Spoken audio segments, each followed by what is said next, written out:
Hello there. Here we go with another Insidious. This one, however, is a prequel dating back 7 years before the events of the first movie.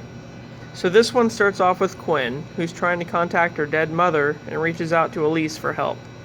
But Elise urges her not to because she can sense some fuckery afoot. Later on, coming home from school, Quinn gets distracted by a mysterious figure and gets hit by a car, breaking both of her legs.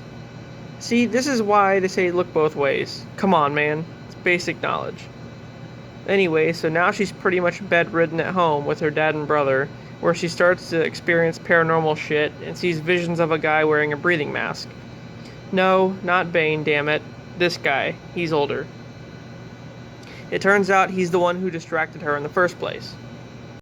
So Quinn's elderly neighbor does mention this guy to her in passing, but she just dismisses it as this bitch having dementia and then goes on about her day. Then they find out the neighbor dies. Whatever. Quinn's dad meets with Elise and tries to convince her to help, but she's still like, nah, brah. She explains that on her last trip to the Further, which is like a purgatory realm if you haven't seen the movies, the trip went wrong and then an evil spirit has been following her ever since. Her friend, you remember, the Dice Man. Yeah, he convinces her to help Quinn. And so she does. After learning that she won't help originally, though, Quinn's dad hired these two guys off of the internet to help, who are pretty much the equivalent of like any other YouTube ghost hunters. The old man possesses Quinn, and she attacks them. The duo are found out to be fake. Oh, who would have guessed that? Not me.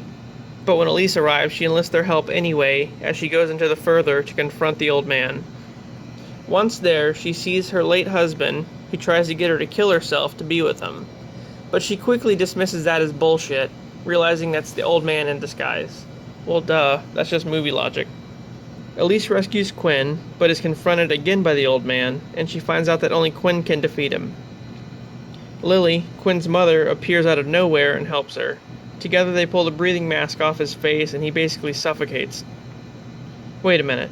A dead guy, in the spirit world, suffocates. What the fuck, Jason Blum? Come on.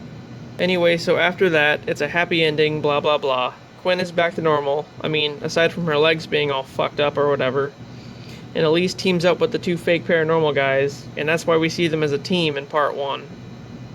Later on, Elise returns home to her dog freaking the fuck out.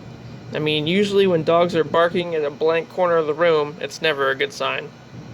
And then suddenly, Darth Maul jumps out and challenges her to a lightsaber duel. The end. Well, this one was good, as far as prequels go, I guess. The antagonist was pretty weak, though. Literally.